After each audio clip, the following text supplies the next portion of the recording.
안녕하세요. 저는 이경이라고 합니다. 정말 큰일 날 뻔했던 제 이야기 좀 들어주세요. 사람의 정이라는 게, 특히나 제 뱃속으로 낳은 자식에게 향하는 정이라는 게 얼마나 무섭고도 질긴 것인지 저는 그날의 일이 있기 전까지는 까맣게 모르고 살았습니다. 돌이켜보면 제 인생 전부가 아들 김태평, 그놈 하나를 바라보는 해바라기 같은 삶이었어요. 시장 좌판에서 시작해 평생을 욱신거리는 허리와 맞바꾼 작은 가게도 남편 먼저 보내고 홀로 버텨낸 맵고 모진 세월도 모두가 금쪽 같은 내 자식 태평이의 미래를 위한 디딤돌이라 굳게 믿었죠. 그랬습니다. 저는 제 아들을 위해서라면 기꺼이 저 자신을 장작처럼 태워 없앨 수도 있는 이 땅의 흔하디흔한 어머니였습니다. 그날은 유독 바람이 찼어요. 낡은 창문 틈새로 스며드는 바람에 괜히 마음이 스산해지는 그런 날이었습니다. 저녁밥을 먹고 텔레비전을 보고 있는데 현관문 비밀번호 누르는 소리가 들리더군요. 이 시간에 올 사람이 없는데 누구일까 싶어 나가보니 아니나 다를까 아들 태평이가 고개를 푹 숙인 채 서 있었습니다. 훤칠하던 어깨는 축 처져 있었고 잘 챙겨 입던 양복은 구겨질 대로 구겨져 있었죠. 제 마음이 덜컥 내려앉았습니다. 태평아, 이 시간에 웬일이야? 저녁은 먹었고. 제 물음에 아들은 대답 대신 힘없이 웃기만 하더군요. 저는 얼른 아들을 집 안으로 들였습니다. 차가운 아들의 손을 잡으니 제 마음은 더 조급해졌어요. 무슨 일 있어? 주미랑 싸웠니? 아니면 사업이. 어머니. 아들은 제 말을 끊고는 식탁 의자에 주저앉아 마른 세수만 연거푸했습니다. 그 모습에 저는 더는 아무것도 물을 수가 없었어요. 아들이 먼저 입을 열 때까지 저는 그저 아들의 등을 쓸어주며 기다릴 뿐이었습니다. 한참의 침묵 끝에 아들이 갈라진 목소리로 입을 열었습니다. 어머니, 죄송해요. 정말 면목이 없어요. 그러고는 닭똥 같은 눈물을 뚝뚝 흘리기 시작하는 겁니다. 제 앞에서 단 한 번도 약한 모습을 보인 적 없던 아들이었어요. 어릴 때 넘어져 무릎이 깨져도 울지 않던 그런 독한 녀석이었습니다. 그런 아들이 제 앞에서 소리 없이 어깨를 들썩이며 우는데 제 가슴은 갈기갈기 찢어지는 듯 했죠. 아니다, 아가. 어미한테 죄송할 게 뭐가 있어. 무슨 일인데 그래? 말을 해봐. 어미한테 말을 못할 일이 뭐가 있어. 저는 아들의 눈물을 닦아주며 다그쳤습니다. 아들은 한참을 뜸들이다 어렵게 말을 이어갔어요. 회사가 곧 부러지게 생겼어요. 자금줄이 막혀서 이번 달 월급도 겨우 줬어요. 이번 고비만 넘기면, 정말 이번 고비만 넘기면 괜찮을 것 같은데 방법이 없네요. 아들의 말 한마디 한마디가 비수처럼 제 가슴에 박혔습니다. 제 아들이 얼마나 자존심이 강한 아이인지 저는 잘 알아요. 그런 아들이 제게 돈 이야기를 꺼내기까지 얼마나 많은 고민과 망설임을 거쳤을지 눈에 보듯 훤했습니다. 얼마나 필요한데? 제 목소리가 저도 모르게 떨려 나왔습니다. 아들은 차마 제 눈을 마주치지 못하고 고개를 숙인 채 작은 목소리로 말했어요. 딱 5천만 원만 있으면 살 수 있을 것 같아요. 어머니, 제가 정말 염치 없다는 거 알아요. 어머니 노후 자금인 거 아는데 제가 정말 죽을 죄를 짓는 건데. 태평이는 말을 잇지 못하고 다시 고개를 숙였습니다. 5천만 원. 제게는 너무나도 큰 돈이었습니다. 가게를 정리하고 남은 돈은 이미 아들 사업 초기에 다 보태주었고 지금 제가 가진 것이라고는 이 작은 집 한 채와 남편이 남긴 유품 몇 가지가 전부였으니까요. 하지만 아들이 저렇게 무너져 내리는 모습을 보니 제게 다른 선택지는 없었습니다. 걱정하지 마라. 어미가 어떻게든 해볼게. 그러니 너는 기운 차리고 다시 일어설 생각만 해. 알았지? 저는 오히려 아들을 위로하며 등을 두드려 주었습니다. 아들은 그런 제 손을 잡고 아이처럼 엉엉 울었어요. 저는 우는 아들을 달래 재워보내고 그날 밤 한숨도 자지 못했습니다. 뜬 눈으로 밤을 새우며 저는 제 인생에 단 하나 남은 마지막 보루를 떠올렸습니다. 다음 날 아침, 저는 장롱 가장 깊숙한 곳에 넣어두었던 작은 비단 주머니를 꺼냈습니다. 주머니 안에는 제 결혼 예물이자 먼저 간 남편이 제게 남긴 유일한 유품인 순금 목걸이가 들어있었죠. 남편이 죽고 사는 게 아무리 팍팍해도 이것만은 팔지 않겠다고 다짐했었는데 저는 목걸이를 손에 쥐고 한참을 망설였습니다. 이걸 팔면 정말 남편의 마지막 흔적마저 사라지는 것 같았어요. 하지만 눈앞에 아들의 우는 얼굴이 아른거리는 데야 별 수 있나요? 자식 이기는 부모 없다는 말이 괜히 있는 게 아니었습니다. 저는 곧장 금은방으로 향했습니다. 금은방 주인은 목걸이를 이리저리 살피더니 생각보다 훨씬 적은 액수를 불렀어요. 요즘 금값이 많이 떨어졌다는 둥, 세공비는 쳐줄 수 없다는 둥, 여러 말을 했지만 제 귀에는 하나도 들어오지 않았습니다. 그저 아들을 살릴 돈을 마련해야 한다는 생각뿐이었죠. 결국 저는 주인이 부르는 값에 목걸이를 넘겼습니다. 텅 빈 손으로 금은방을 나서는데 며느리 주미에게서 전화가 오더군요. 어머니, 저 주미예요. 태평 씨한테 얘기 들었어요. 정말 어떡해요, 저희 때문에.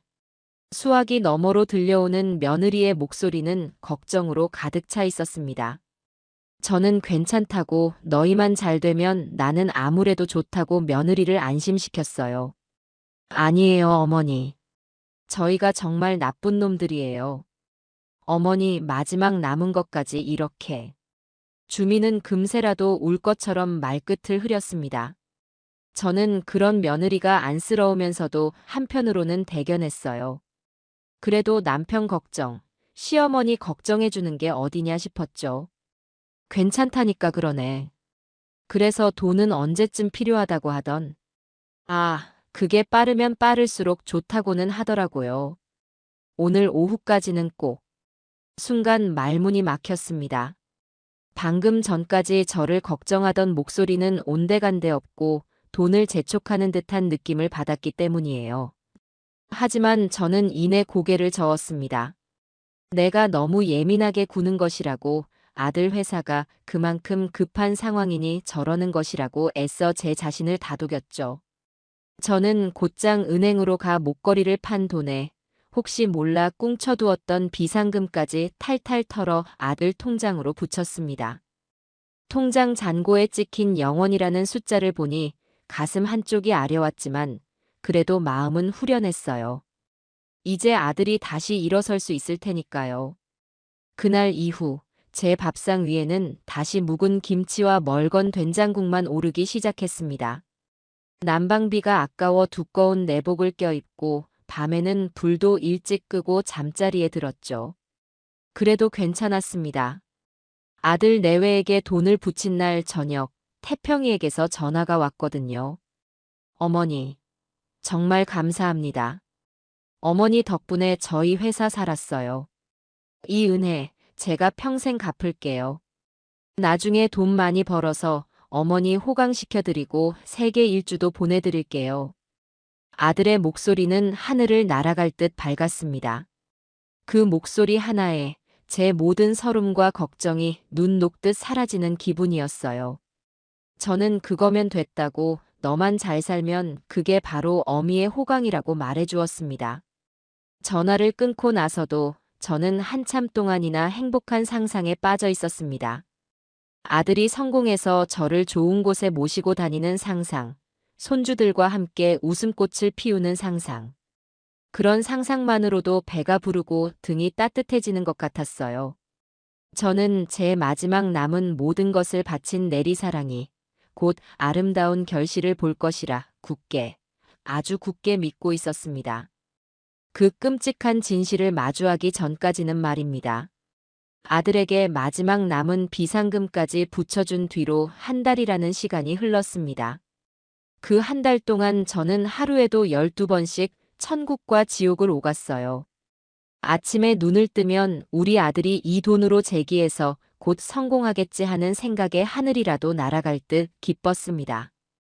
그러다가도 저녁에 홀로 밥상에 앉으면 이 나이에 무일푼으로 덜컥 병이라도 나면 어쩌나 하는 불안감에 수저를 놓기 일쑤였죠.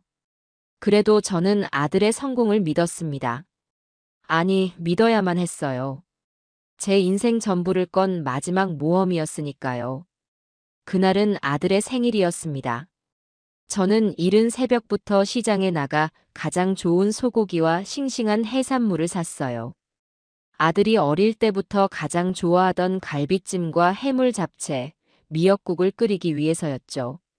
며칠 동안 아껴 쓴 푼돈을 모조리 쏟아부었지만 아들이 맛있게 먹을 생각을 하니 하나도 아깝지 않았습니다.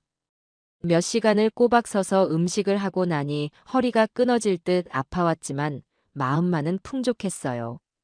양손 가득 묵직하게 음식을 싸들고 아들네 아파트로 향하는 내내 제 입가에서는 웃음이 떠나지 않았습니다. 어머니, 어서 오세요. 아이고, 생일은 무슨 생일이라고 이걸 다 해오셨어요. 현관문을 열어준 며느리 주민은 제 손에 들린 보따리를 보며 과장되게 놀라는 신용을 했습니다. 저는 괜찮다며 손을 젓고 집 안으로 들어섰어요. 그런데 현관에 들어서는 순간 익숙하면서도 낯선 향기가 코를 훅 찔렀습니다. 백화점 1층 화장품 가게에나 가야 맡을 수 있는 아주 값비싼 향이었어요. 집의 향이 참 좋구나. 방향제 바꿨니? 제 물음에 주민은 잠시 당황하는 듯 하더니 이내 거실 테이블 위에 놓인 세련된 유리병을 가리켰습니다. 아, 저거요? 친구가 쓰던 건데 자기는 향이 질렸다고 거의 새 것을 줬어요. 공짜라길래 얼른 받아왔죠. 저는 고개를 끄덕였지만 마음 한편이 어딘가 개운치 않았습니다. 친구가 공짜로 줬다는 것 치고는 포장도 채 뜯지 않은 새 것처럼 보였거든요. 주방으로 음식을 옮기는데 이번에는 번쩍이는 새 커피 머신이 눈에 들어왔습니다. 제가 아는 상표는 아니었지만 한눈에 봐도 아주 비싸 보이는 물건이었죠. 저건 또 뭐니? 너희 집은 커피도 안 마시면서. 아, 저것도 아는 분이 카페 정리하면서 그냥 주셨어요. 자리만 차지하는데 버리기도 아깝고 어머니라도 쓰시려면 가져가세요. 주민은 대수롭지 않게 말하며 어깨를 으쓱했습니다. 저는 또다시 고개를 끄덕일 수밖에 없었죠. 하지만 이상했습니다. 제 아들 내외는 회사가 망하기 직전이라며 제 피 같은 돈을 가져간 사람들이에요. 그런 사람들이 사는 집안에 어울리지 않는 사치품들이 하나둘씩 늘어나는 것이 마음에 계속 걸렸습니다. 하지만 저는 애써 그런 의심을 지웠어요. 사람이 궁지에 몰리면 없던 무력도 생기는 법이지. 남이 준다는데 마다할 필요는 없지 않나. 그렇게 생각하며 스스로를 위로했습니다. 태평이는 아직 안 들어왔니? 네, 어머니. 오늘도 회사 일 때문에 바쁜가 봐요. 그래도 저녁에는 꼭 들어온다고 했어요. 어머니, 음식이 식기 전에 어서 상 차릴까요? 주민은 서둘러 화제를 돌리며 부산스럽게 움직이기 시작했습니다. 저는 주미를 도와 상을 차리면서도 마음속에 작은 껄끄러움을 떨쳐낼 수가 없었어요.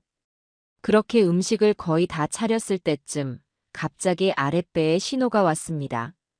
주미야, 나 화장실 좀 다녀와야겠다. 네, 어머니. 편하게 쓰세요. 저는 잠깐 마트 좀 다녀올게요. 저는 의뢰 그랬듯 거실에 있는 화장실로 향했습니다. 그런데 며느리가 거실 화장실 변기가 막혔으니 안방 화장실을 쓰라고 했던 말을 깜빡 잊고 있었어요. 늘 쓰던 곳이라 무심코 문고리를 잡았는데 어찌된 일인지 문이 잠겨 있었습니다. 어라? 저는 다시 한번 문고리를 돌려보았지만 문은 꿈쩍도 하지 않았습니다. 이상했어요. 변기가 막혔다면서 문은 왜 잠가 놓았을까요? 사람을 부르려면 문을 열어둬야 편할 텐데 말입니다. 그 순간 오래전 기억 하나가 머리를 스치고 지나갔습니다. 젊었을 적 낡은 아파트에 살 때 화장실 문이 잠겨 몇 시간을 갇혔던 끔찍한 기억이었죠. 그때 저를 구해준 소방관 아저씨가 웃으며 알려준 비법이 있었습니다. 이런 방문 잠금 장치는 젓가락이나 뾰족한 철사 하나만 있으면 쉽게 열 수 있다고요. 저는 혹시나 하는 마음에 주방으로 가 가장 얇은 쇠젓가락 하나를 들고 다시 화장실 앞으로 왔습니다. 심장이 이유 없이 쿵쾅거렸어요. 남의 집 문을 이렇게 따는 건 나쁜 짓인데. 하지만 제 안에 무언가가 괜찮다고 어서 열어보라고 속삭이는 듯 했습니다. 저는 떨리는 손으로 문고리 중앙에 작은 홈에 젓가락을 넣고 살살 돌렸습니다. 몇 번의 헛도는 소리가 나더니 이내 달칵하는 작은 소리와 함께 문이 열렸습니다. 저는 마른 침을 삼키고 조심스럽게 문을 열었어요. 화장실 안은 불이 꺼져 어두컴컴했습니다. 저는 벽을 더듬어 불을 켰습니다. 평범한 화장실이었어요. 변기는 막힌 기색 없이 깨끗했고 세면대도 멀쩡했습니다. 그럼 대체 왜 문을 잠가 놓은 거지? 의아한 마음으로 샤워 부스 쪽으로 고개를 돌리는 순간 저는 제 눈을 의심했습니다. 샤워 커튼이 반쯤 처진 욕조 안에 무언가 산더미처럼 쌓여 있었습니다. 저는 홀린 듯 그쪽으로 다가갔습니다. 떨리는 손으로 샤워 커튼을 활짝 젖히는 순간 제 숨이 멎었습니다. 욕조를 가득 채우고 있는 것은 물이 아니었습니다. 은행에서 갓 나온 것처럼 빳빳한 5만 원짜리 지폐가 비닐로 압축 포장된 채 벽돌처럼 쌓여 있었고 그 위로는 눈이 시리도록 번쩍이는 황금 덩어리들이 아무렇게나 흩어져 있었습니다. 한쪽 구석에는 제가 이름도 모르는 명품 시계 상자들이 수북이 쌓여 있었죠. 제 머릿속이 새하얗게 변했습니다. 다리가 후들거리고 온몸에 피가 차갑게 식는 기분이었어요. 이게 다 뭘까요? 회사가 망해간다던 내 아들, 내 마지막 남은 목걸이까지 팔아서 살려내려 했던 내 아들 집에 대체 왜 이런 돈벼락이 숨겨져 있는 걸까요? 저는 그 자리에 못 박힌 듯 서서 움직일 수가 없었습니다. 그때였습니다. 현관문 도어록 해제되는 소리가 띠리릭 하고 울렸고 곧이어 아들 태평이의 목소리가 들렸습니다. 주미야, 나왔어. 어머니는? 아들의 발소리가 점점 가까워졌습니다. 저는 소리를 지르거나 도망치거나 혹은 문을 닫아야 했습니다. 하지만 제 몸은 제 의지와 상관없이 그 자리에 얼어붙어 있었어요. 어머니, 거실에 안 계시네. 태평이는 저를 찾아 집안을 두리번거리는 듯 했습니다. 그리고 이내 활짝 열린 거실 화장실 문과 그 안에 석상처럼 굳어 서 있는 저를 발견했죠. 어머니, 화장실에서 뭐? 아들은 제게 다가오다 제 시선이 향한 곳, 제가 열어젖힌 샤워 커튼 너머의 욕조를 보고 말았습니다. 그 순간 아들의 얼굴이 하얗게 질려갔습니다. 놀람, 당황, 그리고 이내 모든 것을 들켜버린 자의 새파란 공포가 그 얼굴에 한꺼번에 떠올랐어요. 아! 아들은 무언가 말을 하려 했지만 목소리가 제대로 나오지 않는 듯 했습니다.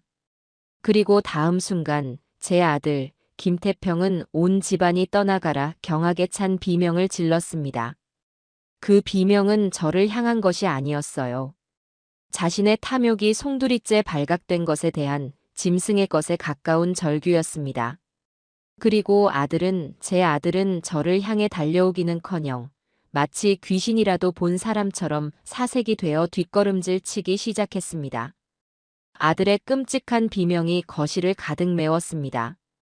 저는 여전히 욕조의 돈벼락에서 눈을 떼지 못한 채 얼어붙어 있었고 제 아들은 그런 저와 욕조를 번갈아 보며 공포에 질린 얼굴로 뒷걸음질 쳤어요. 아들의 눈에는 어머니를 걱정하는 기색이라고는 단 한 점도 없었습니다. 오직 자신의 비밀을 들킨 것에 대한 당혹감과 이 상황을 어떻게 모면해야 할지에 대한 필사적인 계산만이 번뜩이고 있었죠. 그 순간 제 머릿속에서 무언가가 쨍하고 깨지는 소리가 들리는 듯 했습니다. 지난 세월, 제가 아들에게 쏟아부었던 모든 사랑과 희생이 한낱 사기극에 불과했다는 잔인한 진실이 저를 얼어붙게 했던 충격을 깨고 온몸으로 퍼져나갔습니다. 하지만 지금은 슬퍼하거나 분노할 때가 아니었어요. 저 아비 교환 속에서 제 머리는 얼음장처럼 차갑게 식어내렸습니다. 여기서 내가 진실을 안다는 것을 저놈이 알게 되면 무슨 일이 벌어질지 몰랐어요. 어쩌면 저 돈과 함께 저를 어디론가 치워버릴지도 모른다는 끔찍한 생각마저 들었습니다. 살아야 했습니다. 어떻게든 이 지옥 같은 집을 빠져나가야 했어요. 태평아. 저는 비명을 지르며 뒷걸음질 치는 아들을 향해 반사적으로 소리쳤습니다. 그리고는 욕조는 쳐다보지도 않은 채 제 뒷목을 잡고 그 자리에 스르르 주저앉았습니다. 머리가 너무 어지럽다. 태평아 나 혈압이. 저는 금방이라도 숨이 넘어갈 것처럼 가쁜 숨을 몰아쉬었습니다. 제 혼신의 연기에 공포에 질려있던 아들의 시선이 비로소 제게로 향했습니다. 하지만 그 눈빛은 여전히 의심으로 가득 차 있었죠. 저 늙은이가 혹시 다 본 것은 아닐까, 지금 저 행동이 연기는 아닐까 하고 저울질하는 기색이 역력했어요. 바로 그때 밖에서 장을 보고 돌아온 며느리 주미가 집 안으로 들어섰습니다. 무슨 소리예요? 누가 비명 어머니. 주미는 화장실 입구에 주저앉아 있는 저와 그 앞에서 어쩔 줄 몰라 하는 태평이를 보고는 기겁하며 달려왔습니다. 어머니, 왜 이러세요? 태평씨, 대체 무슨 일이야? 며느리의 다그침에 아들은 그제야 정신을 차린 듯 더듬거리며 말했습니다. 나도 몰라. 집에 와보니 어머니가 갑자기. 어머니, 정신 좀 차려보세요. 어디가 아프세요? 주민은 제 어깨를 흔들며 울먹였습니다. 저는 눈을 가늘게 뜨고 며느리와 아들을 번갈아 보며 쥐어짜는 목소리로 말했어요. 갑자기 눈앞이 캄캄해지면서 속이 울렁거리고 아무래도 혈압이 오른 것 같다. 나 좀 집에 데려다 주렴. 저는 오직 집에 가야 한다는 생각뿐이었습니다. 그들의 시선이 닿지 않는 곳, 저 혼자만의 공간으로 돌아가 이 모든 상황을 정리해야만 했어요. 네. 지금 상태가 이런데 어떻게 집에 가세요? 당장 병원부터 가셔야죠. 태평씨, 뭐해? 빨리 119 불러. 주미가 날카롭게 소리치며 아들을 재촉했습니다. 그 순간 저는 정신이 번쩍 들었습니다. 병원이라니 말도 안 되는 소리였어요. 병원에 가는 순간 저는 꼼짝없이 저들의 통제하에 놓이게 될 겁니다. 의사를 매수하든 저를 이상한 사람으로 몰아가든 저들이 꾸밀 계략은 무궁무진할 테니까요. 아니다, 괜찮다. 병원은 안 가도 돼. 그냥 집에 가서 좀 누워있으면 괜찮아져. 늘 그랬어. 어서. 저는 저들의 부축을 뿌리치며 자리에서 일어서려고 애썼습니다. 제 완강한 태도에 며느리와 아들은 잠시 망설이는 듯 했어요. 아마 그들은 제가 병원에 가는 것을 거부하는 이유를 병원비를 걱정하기 때문이라고 생각했을 겁니다. 늘 돈이 없다고 가난하다고 제 앞에서 연기해왔으니까요. 그래도 어머니. 됐다니까. 어서 나 좀 부축이나 해줘. 한시라도 빨리 집에 가고 싶구나. 제 단호한 목소리에 아들 태평은 마지못해 저를 부축했습니다. 아들의 팔이 제 어깨에 닿는 순간 소름이 오소소 돋았지만 저는 이를 악물고 참았습니다. 아들은 저를 부축하면서도 힐끔힐끔 화장실 안을 살폈어요. 제가 정말 아무것도 못 본 것인지 확인하고 싶어 안달이 난 얼굴이었습니다. 저는 일부러 더 앓는 소리를 내며 그들의 시선을 제게로 고정시켰죠. 태평아, 너는 여기 있어. 내가 어머니 모시고 갈게.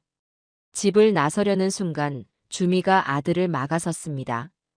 그러고는 제게 들릴 듯 말 듯 한 작은 목소리로 속삭였어요. 화장실 빨리 정리해. 그 말을 듣는 순간 제 등줄기로 식은땀이 흘러내렸습니다. 저들은 한패였습니다. 저를 이 집에서 내보내고 증거를 인멸할 속셈이었던 거죠. 저는 아무것도 못 들은 척 주미의 부축을 받으며 비틀비틀 집을 나섰습니다. 아파트 복도를 걸어 엘리베이터를 기다리는 그 짧은 시간이 마치 1년처럼 길게 느껴졌어요. 주미는 택시를 잡아 저를 태우고 저희 집 앞까지 저를 바래다 주었습니다. 택시 안에서 주미는 제 손을 잡고 온갖 걱정을 다하는 척 연기했어요. 병원에 꼭 가보시라, 몸에 좋은 거라도 사다 드리겠다. 호들갑을 떨었지만 저는 그저 기운 없는 목소리로 알았다고만 대답할 뿐이었습니다. 집 앞에 도착해 주미는 저를 부축해 현관문 앞까지 데려다 주었습니다. 어머니, 정말 괜찮으시겠어요? 저희가 죽이라도 끓여다 드릴까요? 됐다. 너희도 피곤할 텐데 어서 들어가 봐라. 나는 좀 누우면 괜찮아. 저는 억지로 주미를 돌려보냈습니다. 며느리가 골목 끝으로 사라지는 것을 확인하고 나서야 저는 비틀거리며 집 안으로 들어왔습니다. 문을 걸어 잠그는 순간 저를 지탱하고 있던 마지막 긴장의 끈이 툭 하고 끊어지는 것을 느꼈습니다. 저는 현관 입구에 그대로 주저앉아 버렸습니다. 아까까지만 해도 저를 짓누르던 어지럼증과 메스꺼움은 거짓말처럼 사라져 있었어요. 그 대신 심장을 통째로 얼려버릴 듯한 차가운 분노가 온몸을 휘감기 시작했습니다. 저는 자리에서 일어나 부엌으로 갔습니다. 찬물을 한 사발 들이켜고 나서야 비로소 숨이 제대로 쉬어졌습니다. 그리고 제 머릿속에서는 아까 보았던 욕조의 광경이, 아들의 경악하던 얼굴이, 며느리의 차가운 속삭임이 쉴 새 없이 재생되고 있었어요. 모든 조각이 하나로 맞춰졌습니다. 아들의 눈물, 제 마지막 유품이었던 목걸이, 저들의 궁핍한 연기, 그리고 어울리지 않던 사치품들. 그 모든 것이 저를 속이기 위한 거대한 연극이었습니다. 제 아들과 며느리는 처음부터 제 전 재산을 노리고 계획적으로 제게 접근했던 겁니다. 눈물이 나오지 않았습니다. 슬프지도 않았어요. 그저 제 인생이, 제 모든 것이 부정당한 기분이었습니다.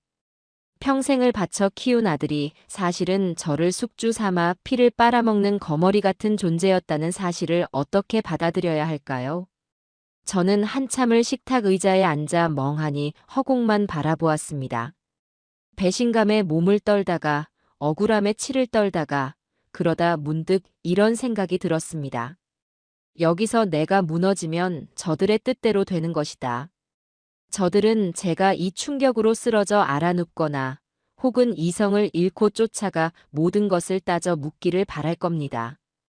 그러면 저를 정신 이상자로 몰아 병원이나 요양원에 가둬버리고 남은 제 재산마저 합법적으로 가로챌 계획이겠죠. 녹음기에서 들었던 그들의 계획 그대로 말입니다. 저는 그렇게 호락호락하게 당해줄 수 없었습니다. 아니, 절대로 당해주지 않을 것이었어요. 그 순간 제 안에서 무언가가 단단하게 굳어지는 것을 느꼈습니다. 지난 70년 동안 어머니라는 이름으로 살아왔던 유약한 이경이는 방금 아들네 집에서 죽었습니다. 이제 남은 것은 제 인생을 되찾고 저 악마 같은 놈들에게 자신들이 저지른 짓의 대가를 처절하게 돌려줄 복수심에 불타는 이경희뿐이었어요. 저는 자리에서 벌떡 일어났습니다. 더 이상 망설일 시간이 없었어요. 눈물과 감정은 사치였습니다. 이제부터는 증거와의 싸움이었죠. 저들의 모든 거짓과 위선을 세상에 드러낼 누구도 반박할 수 없는 확실한 증거가 필요했습니다. 저는 외투를 챙겨 입고 집을 나섰습니다. 제 목적지는 단 한 곳, 용산 전자상가였습니다. 제 손에 저들의 목을 조일 첫 번째 무기를 쥐기 위해서였죠. 아주 작고 누구의 눈에도 띄지 않으며 저들의 가증스러운 목소리를 똑똑히 담아낼 그런 성능 좋은 녹음기가 필요했습니다. 용산 전자상가에서 돌아온 저는 꼬박 이틀을 집 밖으로 나가지 않았습니다. 혹시라도 아들 내외가 제 상태를 살피러 올까봐 문을 걸어 잠그고 아픈 사람처럼 위장했죠. 전화가 오면 일부러 기운 없는 목소리로 받았고 죽을 사서 집 앞에 두고 가겠다는 말에는 괜찮다며 한사코 거절했습니다. 저들은 아마 제가 그날의 충격으로 거동이 불편할 정도로 알아누웠다고 생각했을 겁니다. 그리고 그 생각에 안심하고 있겠죠. 그들이 그렇게 방심하는 동안 저는 제 방에 틀어박혀 새로 사온 녹음기의 사용법을 익히고 또 익혔습니다. 제 손에 익숙해질 때까지 수십 번을 껐다 켰고 가장 음질이 선명하게 녹음되는 위치를 찾기 위해 집안 곳곳에 숨겨보기도 했습니다. 이제 제게 남은 것은 오직 치밀한 계획과 냉철한 이성뿐이었어요. 작전 개시일로 잡은 날, 저는 아침 일찍부터 정성껏 닭죽을 끓였습니다. 그날 이후 입맛이 없어 통 아무것도 못 드시는 어머니를 위해 아들 내외가 특별히 좋아하는 닭죽을 쑤어가는 기특한 노모의 역할을 연기하기 위해서였죠. 저는 일부러 초췌해 보이도록 며칠간 로션도 바르지 않았고 평소보다 더 허름한 옷을 골라 입었습니다. 누가 봐도 자식 걱정에 수심이 가득한 늙은 어머니의 모습, 바로 그것이었습니다. 아들네 아파트로 향하는 길, 제 심장은 이상할 정도로 차분했습니다. 닭죽이 든 냄비와 함께 제 가방 안에는 작은 녹음기가 든 반찬통이 들어 있었죠.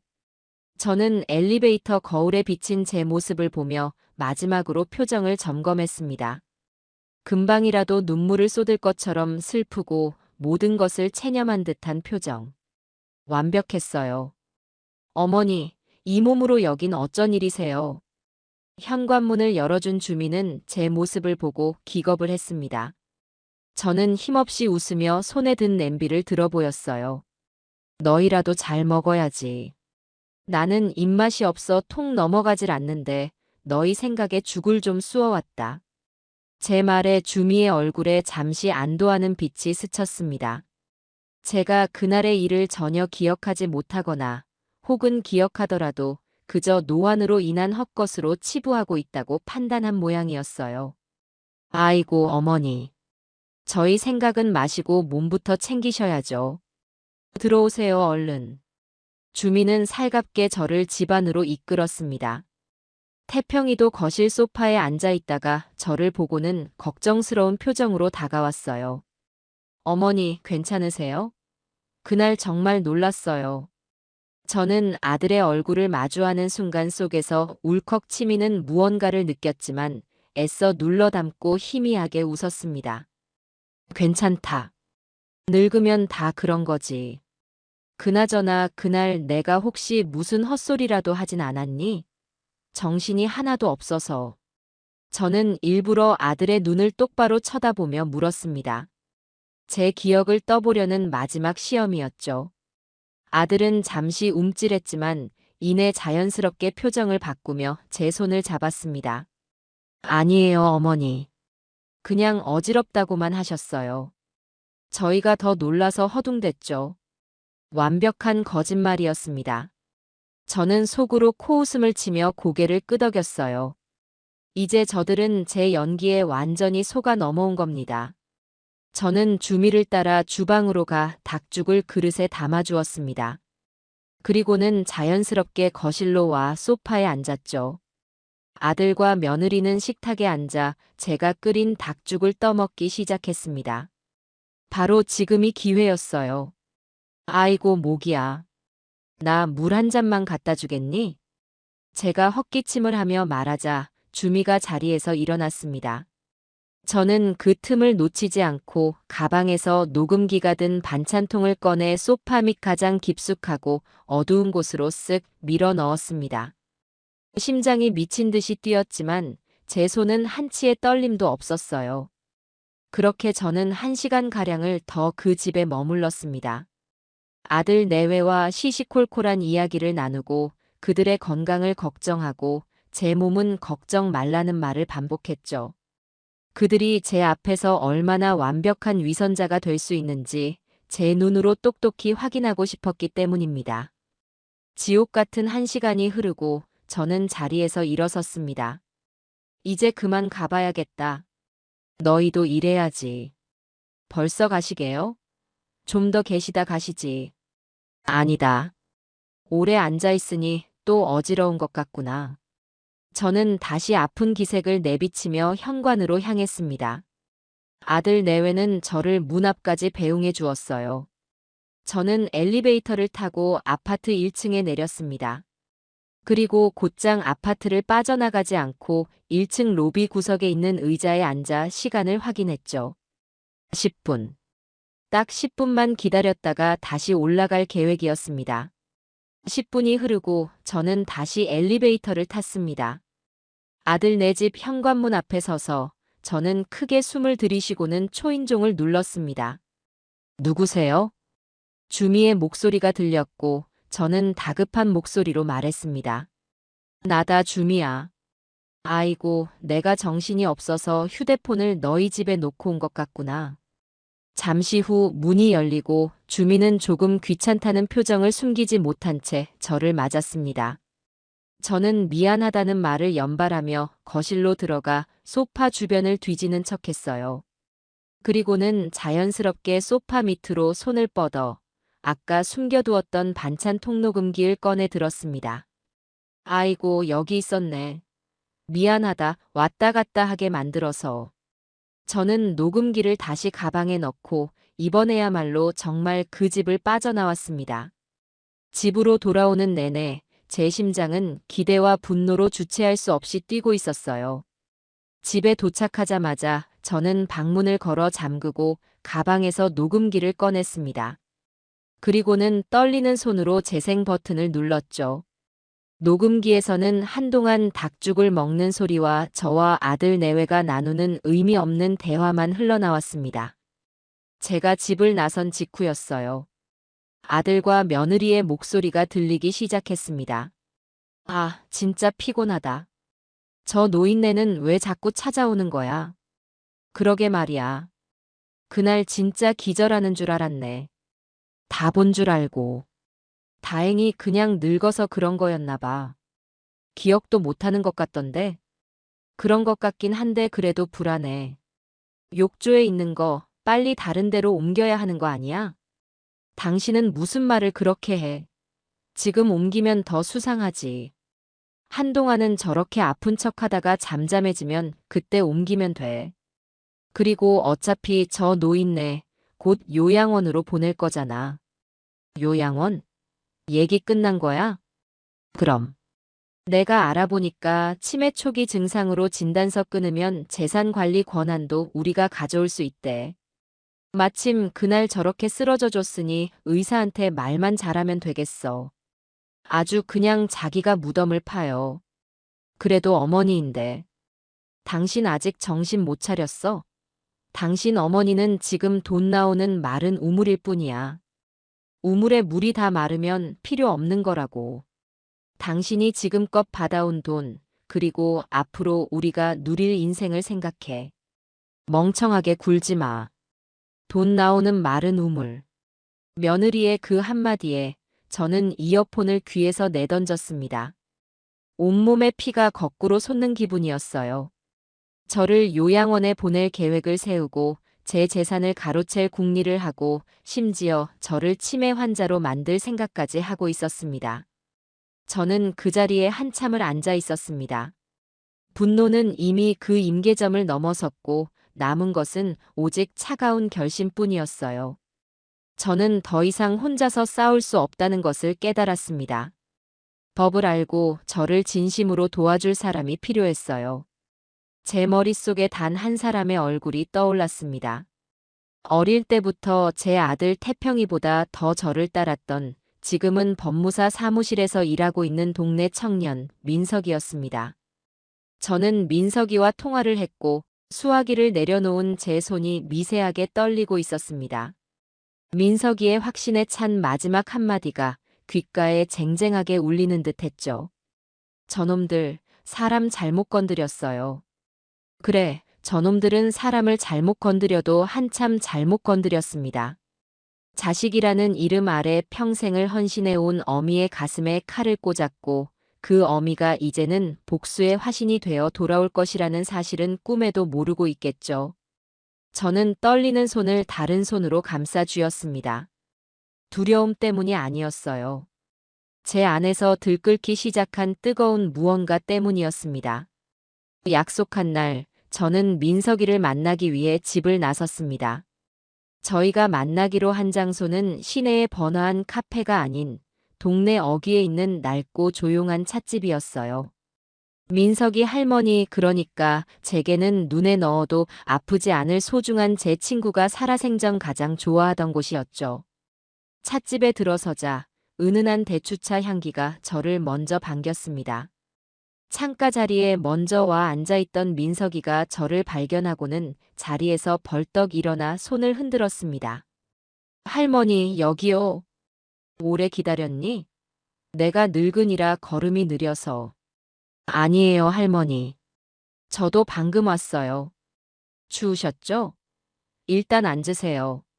민석이는 제 외투를 받아주고 따뜻한 차를 주문해 주었습니다. 어릴 때 코울릭의 모습이 눈에 선한데 어느새 이렇게 늠름하고 속 깊은 청년으로 자랐는지. 제 친구가 하늘에서 본다면 얼마나 자랑스러워할까 하는 생각에 잠시 마음이 뭉클해졌어요. 할머니, 지난번에 말씀하신 자료들 가져오셨어요? 민석이의 말에 저는 정신을 차리고 가방에서 두툼한 서류 봉투를 꺼냈습니다. 그 안에는 제가 지난 며칠간 밤을 새워 정리한 자료들이 들어있었죠. 아들 태평이에게 처음 사업 자금을 대주었을 때부터 마지막으로 제 목걸이를 팔아 넘겨준 돈까지 날짜와 금액이 적힌 은행 거래 내역서 사본과 제 기억을 더듬어 쓴 진술서였습니다. 민석이는 제가 내민 서류들을 아주 꼼꼼하게 살피기 시작했습니다. 한 장 한 장 넘어가는 민석이의 표정이 점점 더 굳어지는 것을 보니 제 마음은 오히려 차분해졌습니다. 제 억울함을 알아주는 단 한 사람의 아군이 생긴 기분이었어요. 이것만 봐도 할머니 전 재산을 거의 다 가져갔네요. 아드님 사업이 그렇게까지 어려웠던 건가요? 나도 그런 줄로만 알았지. 내 모든 걸 다 줘도 아깝지 않다고 생각했어. 내 아들이니까. 저는 찻잔을 들어 한 모금 마셨습니다. 그리고는 가장 중요한 증거물, 녹음기를 꺼내 민석이 앞에 놓았습니다. 이걸 한번 들어보렴. 이걸 듣고 나면 민석이 너도 내 마음을 이해하게 될 게다. 민석이는 잠시 망설이다가 제가 건넨 이어폰을 귀에 꽂고 재생 버튼을 눌렀습니다. 녹음기에서 아들 내외의 가증스러운 목소리가 흘러나오기 시작했습니다. 민석이의 미간이 서서히 찌푸려졌습니다. 돈 나오는 마른 우물이라는 대목에 이르렀을 때 민석이는 자기도 모르게 아하는 작은 탄식을 뱉었습니다. 그리고 저를 치매 환자로 몰아 요양원에 보낼 계획을 의논하는 부분에서는 민석이의 입에서 거친 욕설이 튀어나왔죠. 이런.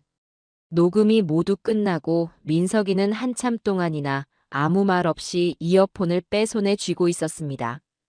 그 얼굴에는 충격과 분노, 그리고 저에 대한 깊은 연민이 뒤섞여 있었어요. 할머니, 정말 죄송해요. 제가 대신 사과드릴게요. 인간이 어떻게 부모님한테 이런 짓을 할 수가 있어요. 민석이는 제게 고개를 숙였습니다. 저는 그런 민석이의 어깨를 조용히 두드려 주었습니다. 너가 왜 사과를 하니? 고개 들어라. 나는 이제 괜찮다. 슬퍼하고 분노할 시간은 이미 다 지났어. 이제부터는 저들에게 죗값을 치르게 해줄 시간만 남았을 뿐이야. 제 단호한 목소리에 민석이는 결심이 선 듯한 표정으로 저를 바라보았습니다. 네, 할머니. 이제부터는 제가 할머니의 창과 방패가 되어드릴게요. 저놈들이 할머니 재산 단 한 푼도 더 손대지 못하게, 그리고 지금까지 가져간 돈 전부 토해내게 만들 겁니다.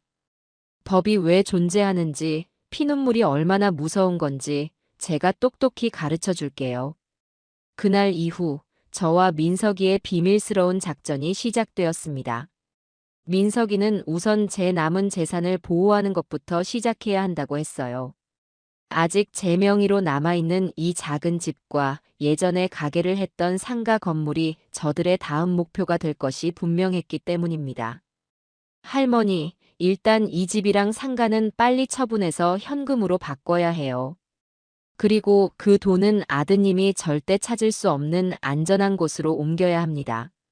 저는 민석이의 말에 따라 다음 날 바로 부동산의 집과 상가를 내놓았습니다. 부동산 사장님은 저를 본지 20년도 넘은 동네 토박이었죠. 아니, 사모님, 이 집을 왜 파세요? 태평이한테 물려주신다면서요? 아, 그게 아들네랑 합가하기로 했어요. 늙어서 혼자 사는 것도 청승맞고 손주들 재롱이나 보면서 살려고요. 저는 천연덕스럽게 거짓말을 했습니다.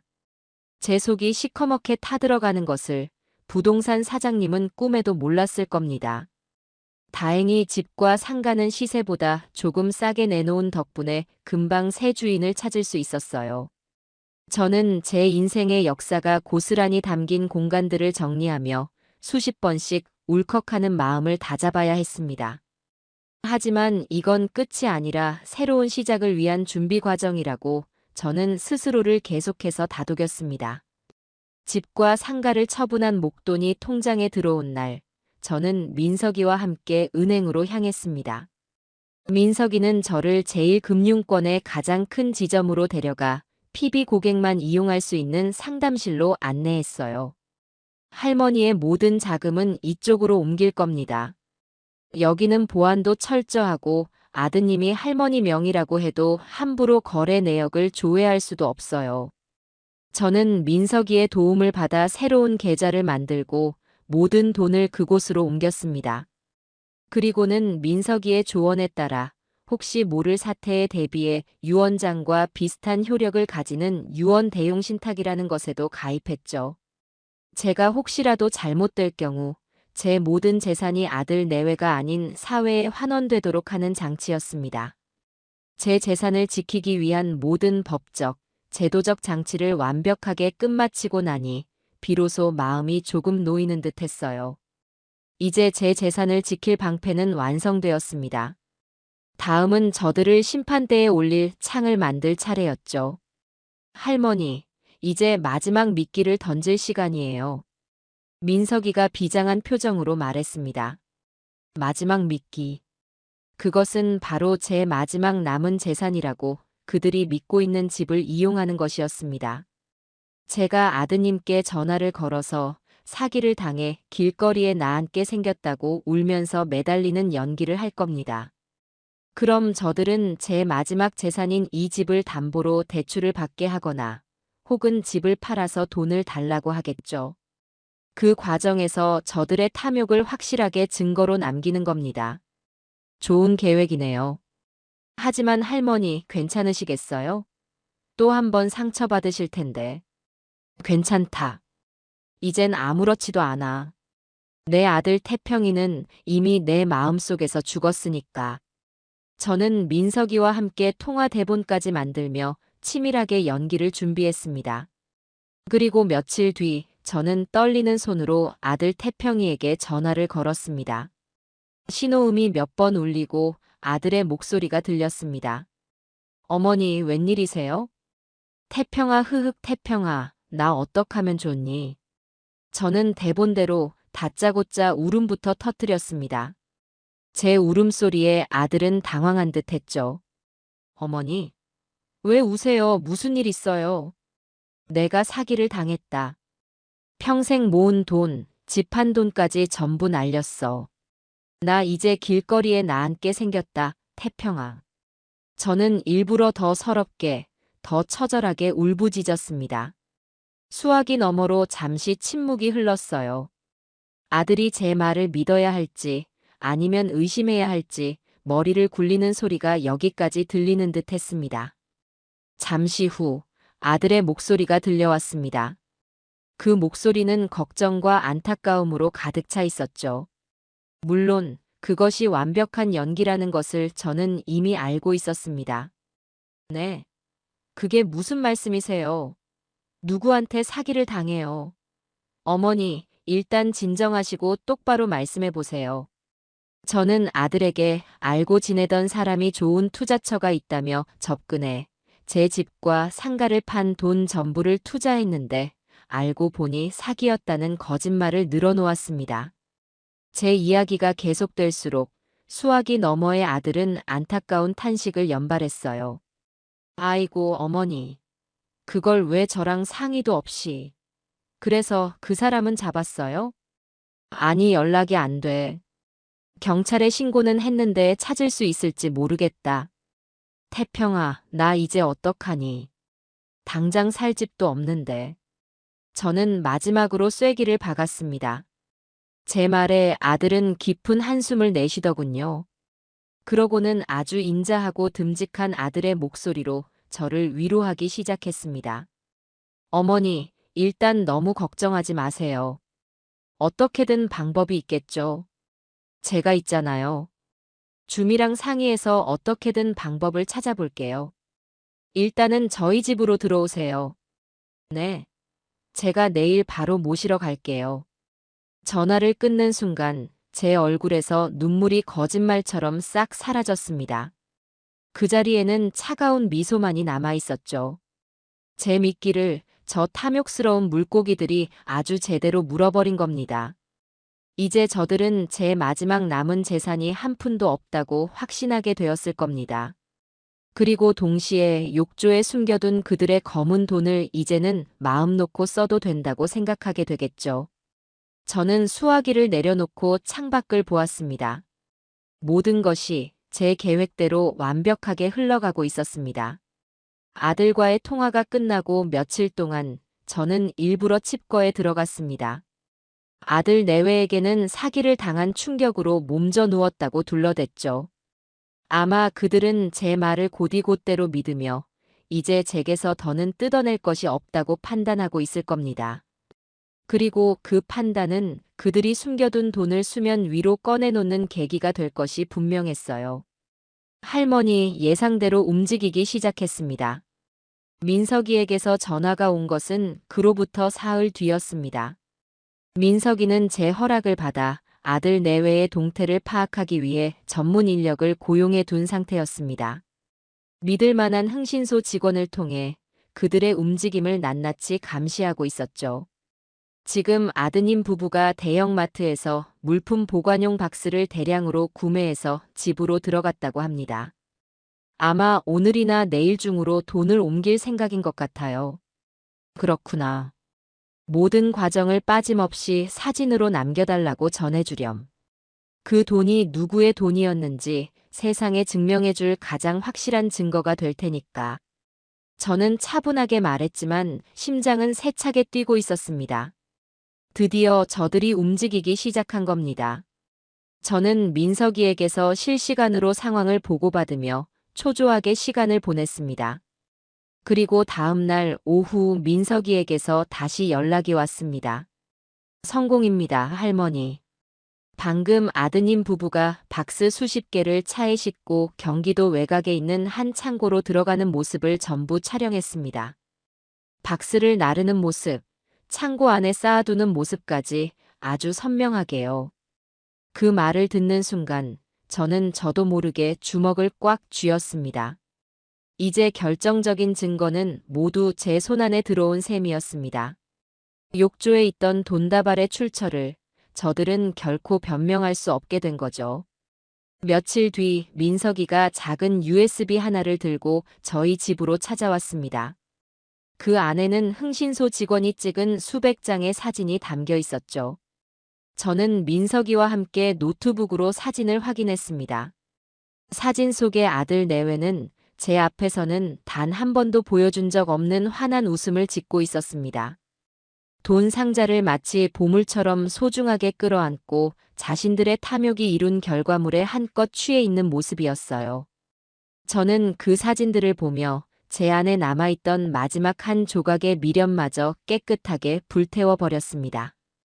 이제 모든 증거는 갖추어졌습니다. 남은 것은 저들을 심판대에 세울 마지막 무대를 준비하는 것이었죠. 민석이는 자신이 아는 변호사 중에 가장 실력 있고 냉철한 사람을 섭외했다고 했습니다. 박진영 변호사님이라고 기업 간의 소송을 전문으로 하시는 분이에요. 이런 종류의 사기나 횡령 사건에서는 따라올 자가 없죠. 제가 모든 자료를 보내드렸는데 할머니의 사연을 듣고 자기 일처럼 분노하시면서 꼭 돕고 싶다고 하셨어요. 저는 민석이 그리고 박 변호사와 함께 마지막 작전을 세웠습니다.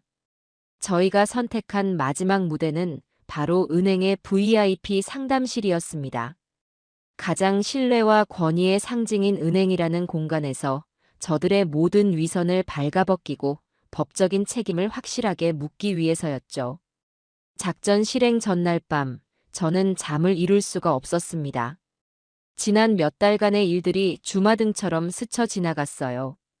아들의 눈물, 욕조의 돈다발, 녹음기 속의 끔찍한 대화, 그리고 저를 위해 발벗고 나서준 민석이의 얼굴까지.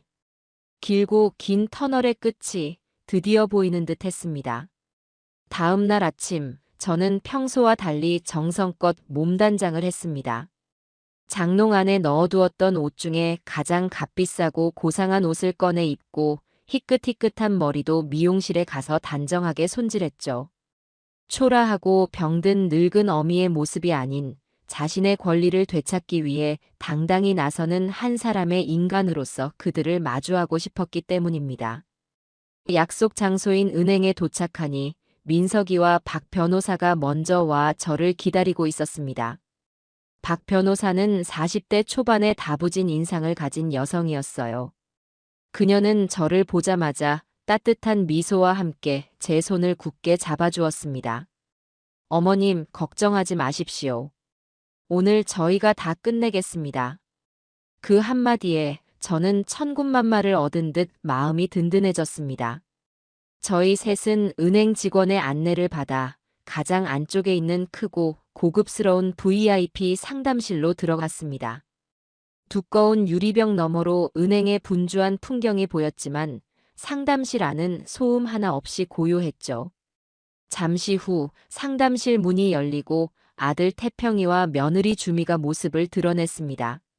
저는 그들에게 마지막 미끼를 던지기 위해 전화를 걸어두었었습니다.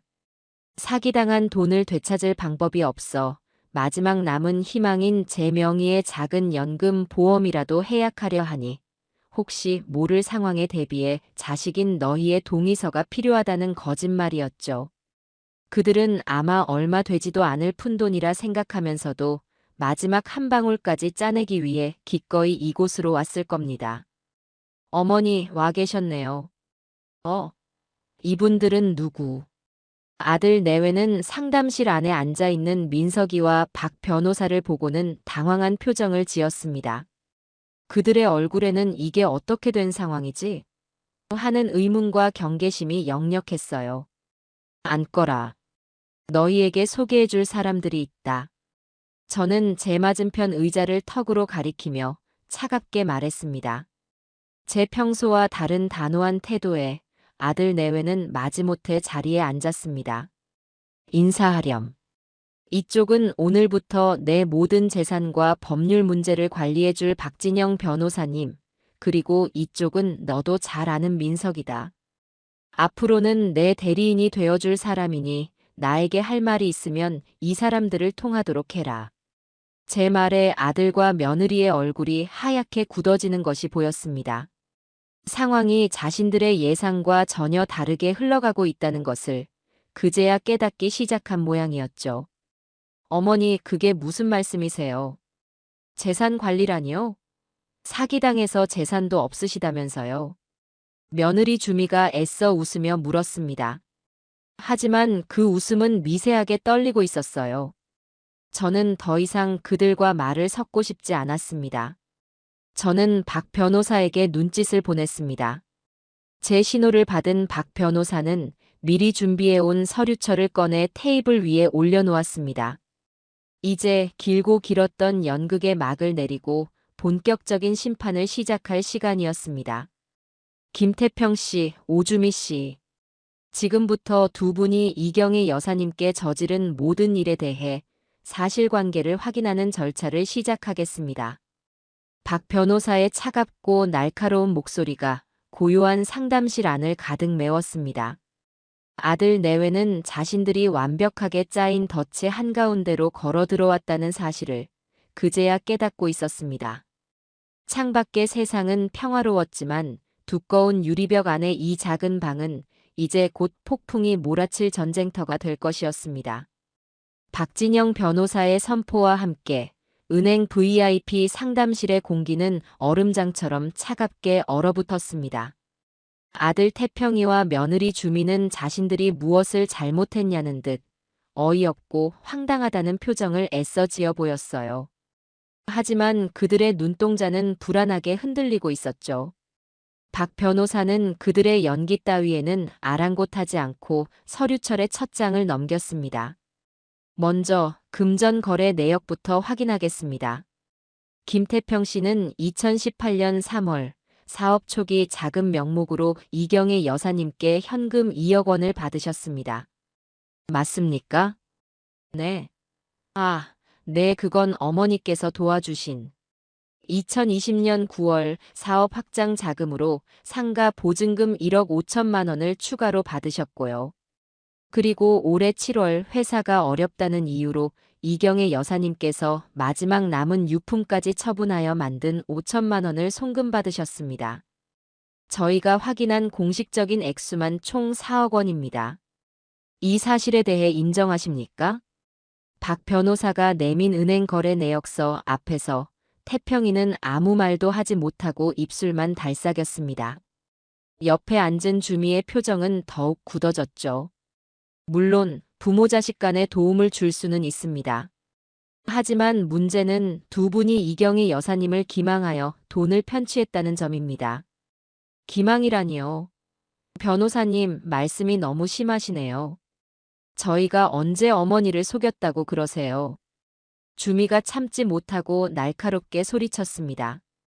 박 변호사는 그런 주미를 조용히 바라보더니 책상 위로 작은 녹음기 하나를 꺼내 놓았습니다.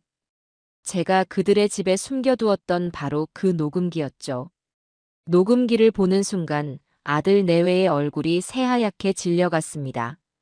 이 녹음기에 담긴 내용이 두 분의 기망 행위를 증명하는 첫 번째 증거입니다. 박 변호사는 망설임 없이 재생 버튼을 눌렀습니다. 상담실 안에는 아들과 며느리의 목소리가 선명하게 울려 퍼졌습니다. 저를 돈 나오는 마른 우물이라 조롱하고 치매 환자로 몰아 요양원에 보낼 계획을 세우는 그 끔찍한 대화가. 태평이와 주미는 고개를 푹 숙인 채 자신들의 목소리로 자신들의 죄를 고백하는 것을 들어야만 했습니다. 녹음이 끝나고 상담실 안에는 잠시 무거운 침묵이 흘렀습니다. 박 변호사는 이번엔 태블릿 PC를 꺼내 그들 앞에 내밀었습니다. 화면에는 아들 내외가 돈 상자를 차에 싣고 창고로 옮기는 모습이 담긴 수십 장의 사진이 슬라이드처럼 지나가고 있었죠. 그리고 이것이 두 번째 증거입니다. 두 분이 이경희 여사님의 돈을 숨겨둔 창고의 위치와 그 안에 보관된 현금 및 귀금 속의 사진이죠. 이 정도면 사기 및 횡령 혐의를 입증하는 데는 차고도 넘칠 겁니다. 모든 증거가 눈앞에 펼쳐지자 며느리 주미는 갑자기 태도를 바꾸었습니다. 이건 불법이에요. 동의 없이 녹음하고 사람을 미행해서 사진을 찍는 건 명백한 불법이라고요. 이걸로는 저희를 고소할 수 없어요. 주미가 악에 받쳐 소리쳤습니다. 하지만 박 변호사는 그런 주미를 보며 오히려 여유롭게 미소를 지었어요. 불법 수집 증거라 맞는 말씀입니다. 하지만 오주미 씨, 착각하지 마십시오. 저희는 이걸로 두 분을 고소할 생각이 처음부터 없었습니다. 네. 그게 무슨. 이건 그냥 앞으로의 협상을 원활하게 진행하기 위한 참고 자료일 뿐입니다. 저희가 두 분을 고소할 자료는 따로 있거든요. 박 변호사는 서류철에서 또 다른 서류 뭉치를 꺼내 테이블 위에 펼쳐놓았습니다. 바로 국세청에 제출할 두 분의 탈세 혐의 자료입니다. 저희가 파악한 바에 따르면 김태평 씨가 운영하는 회사는 페이퍼 컴퍼니, 즉 유령 회사더군요. 지난 5년간 소득 신고는 제대로 하지 않으면서 이경희 여사님께 받은 돈과 출처 불명의 자금으로 부동산과 주식 투자를 해왔습니다. 이 자료들이 국세청으로 넘어가는 순간 두 분은 지금까지 벌어들인 돈의 몇 배에 달하는 추징금을 내게 될 겁니다.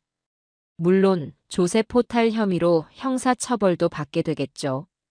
아, 이쪽은 불법 수집 증거가 아니니 법정에서도 효력이 아주 확실할 겁니다. 박 변호사의 설명이 끝나자 아들 내외는 완전히 넋이 나간 표정이었습니다. 자신들이 얼마나 큰 위기에 처했는지 그제야 실감한 듯 보였죠. 자, 이제 두 분께 선택지를 드리겠습니다. 박 변호사는 마지막 서류를 그들 앞에 내밀었습니다. 첫 번째 선택지는 지금 이 자리에서 저희의 고소, 고발을 모두 받아들이고 검찰 조사와 세무조사를 받는 겁니다. 그렇게 되면 두 분의 인생은 지금 이 순간 끝났다고 보시면 됩니다. 그리고 두 번째 선택지는 박 변호사는 아들 내외 앞에 펜을 하나 놓았습니다.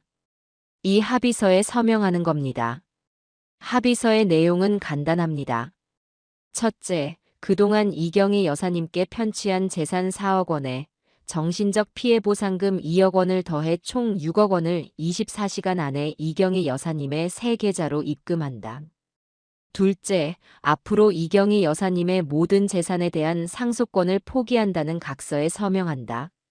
셋째, 다시는 이경희 여사님 앞에 나타나거나 연락하지 않겠다는 접근 금지 서약을 한다. 이 세 가지입니다. 어떻게 하시겠습니까? 모든 것이 끝났습니다. 더는 변명도 저항도 할 수 없는 완벽한 외통수였죠. 그제야 아들 태평이가 무너져 내렸습니다. 그는 의자에서 내려와 제 앞에 무릎을 꿇고 빌기 시작했습니다. 어머니, 제가 잘못했어요. 제가 정말 죽을 죄를 지었습니다. 어머니, 제발 한 번만 용서해 주세요. 네, 제가 다 갚을게요. 평생 어머니 옆에서 속죄하며 살게요. 아들은 눈물 콧물을 쏟아내며 제 바짓가랑이를 붙잡았습니다. 예전 같았으면 당장이라도 아들을 끌어안고 함께 울었을 겁니다. 하지만 지금 제 마음은 바람 한 점 불지 않는 잿더미처럼 고요하기만 했어요. 저는 제게 매달리는 아들을 아무 감정 없는 눈으로 조용히 내려다보았습니다. 그리고는 제 인생에서 가장 차가운 목소리로 입을 열었습니다. 일어나거라.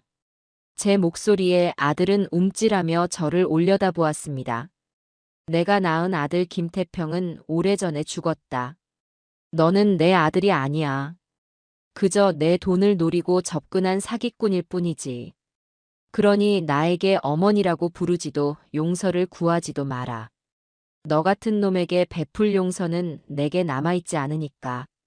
제 말을 듣는 아들의 얼굴에서 모든 핏기가 사라졌습니다. 제 눈에 비친 것이 동정심 하나 없는 완전한 경멸이라는 것을 깨달은 모양이었죠. 저는 아들을 지나쳐 넋이 나간 채 앉아있는 며느리 주미를 향해 말했습니다. 너도 마찬가지다. 너희가 선택할 수 있는 길은 하나뿐이야. 서명하거라. 그리고 내 눈앞에서 사라져. 그것이 너희가 인간으로서 받을 수 있는 내 마지막 잡이다. 결국 아들 내외는 떨리는 손으로 합의서와 상속 포기 각서에 서명했습니다. 그들의 손에 들린 펜이 종이에 스치는 소리가 제게는 세상에서 가장 아름다운 음악처럼 들렸습니다. 모든 서명이 끝나고 그들은 죄인처럼 고개를 숙인 채 상담실을 빠져나갔습니다. 텅 빈 상담실에 저와 민석이 그리고 박 변호사 이렇게 셋만 남았습니다. 박 변호사와 민석이는 저를 향해 환한 미소를 지어 보였어요. 축하드립니다, 어머님. 모든 것이 끝났습니다. 저는 아무 말 없이 창밖을 바라보았습니다. 길고 길었던 전쟁이 드디어 끝이 났습니다. 하지만 이상하게도 기쁘거나 후련한 마음보다는 거대한 허무함이 저를 덮쳐왔습니다.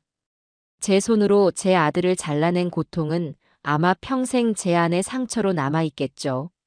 하지만 저는 후회하지 않았습니다. 이것은 제 자신을 지키고 제 남은 인생을 되찾기 위한 어쩔 수 없는 선택이었으니까요. 저는 이제 모든 것을 잃어버린 과거의 이경희가 아닌 모든 것을 되찾고 새로 시작할 미래의 이경이로 살아가야만 했습니다. 은행 VIP 상담실의 문이 닫히고 제 인생의 한 시대가 끝났습니다. 아들 내외가 남기고 간 합의서와 상속 포기 각서만이 방금 전까지 이곳에서 벌어졌던 치열한 전쟁의 유일한 증거였죠. 저와 민석이, 그리고 박 변호사는 한동안 아무 말 없이 앉아 있었습니다. 창밖으로 보이는 분주한 도시의 풍경이 마치 다른 세상의 일처럼 아득하게 느껴졌어요. 어머님, 이제 정말 다 끝났습니다. 집으로 돌아가셔서 편히 쉬세요. 박 변호사가 제 손을 따뜻하게 잡아주며 말했습니다. 저는 말없이 고개를 끄덕였죠. 집으로 돌아오는 택시 안에서 저는 창밖만 하염없이 바라보았습니다. 수십 년간 제 세상의 전부였던 아들이라는 존재를 제 손으로 직접 잘라낸 현실이 아직도 믿기지 않았습니다. 후련함보다는 거대한 태풍이 휩쓸고 지나간 뒤의 폐허처럼 공허하고 막막한 감정이 더 컸습니다. 집에 돌아온 저는 그날 이후 처음으로 텅 빈 제 자신을 마주해야 했습니다. 아들을 위해 새벽부터 일어나 밥을 짓고 아들을 위해 푼돈을 아끼고 아들의 성공을 위해 기도하던 지난날의 이경이는 이제 없었습니다. 무엇을 위해 살아야 할지 당장은 아무런 그림도 그려지지 않았어요. 시간은 더디게 흘렀습니다. 합의서에 명시된 24시간이라는 시간이 마치 24년처럼 길게 느껴졌죠.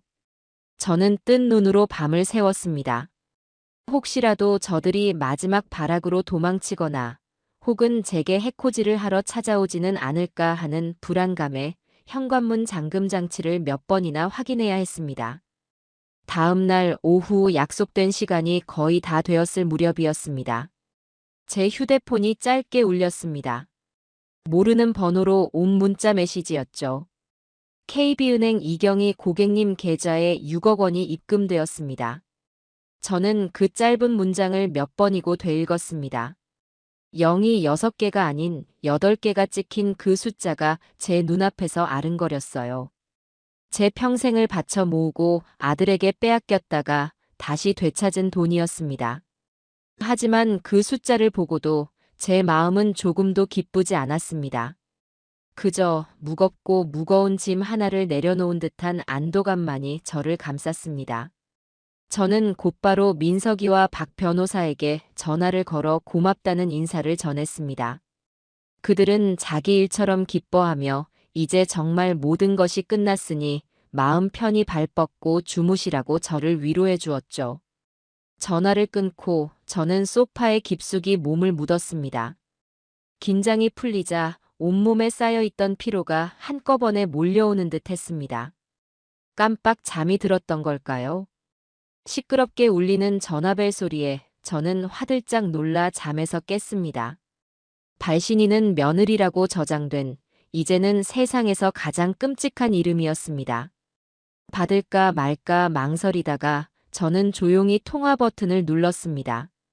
그리고는 아무 말 없이 수화기를 귀에 대고만 있었죠. 여보세요? 이경희 씨? 수화기 너머로 들려오는 며느리의 목소리는 평소에 상냥하고 가식적인 톤이 아니었습니다. 얼음장처럼 차갑고 도끼가 가득 서려 있었죠. 돈은 잘 받았어. 그 돈 받으니까 아주 속이 시원해.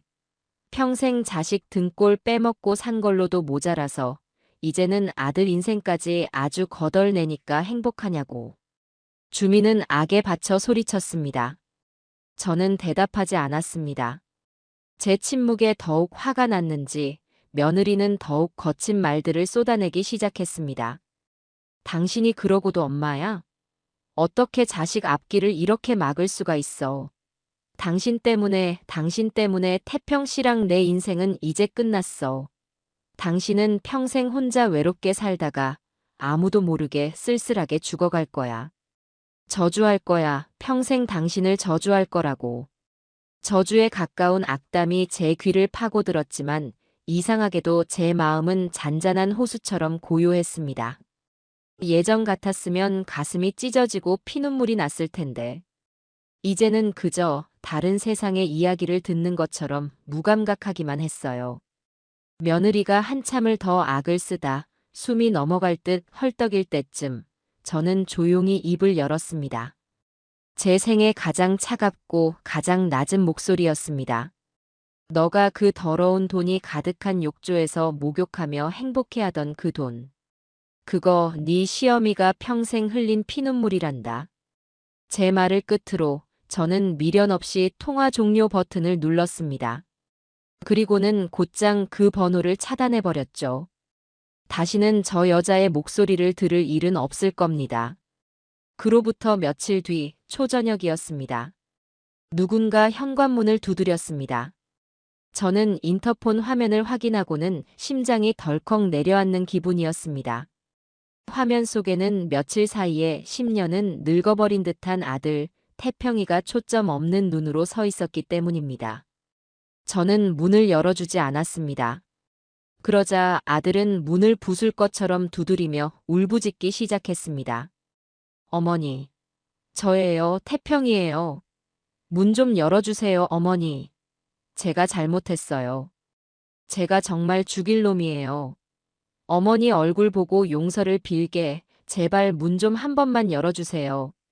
아들의 절규가 낡은 현관문을 뚫고 제 가슴을 때렸습니다. 저는 문에 등을 기댄 채 눈을 감았습니다.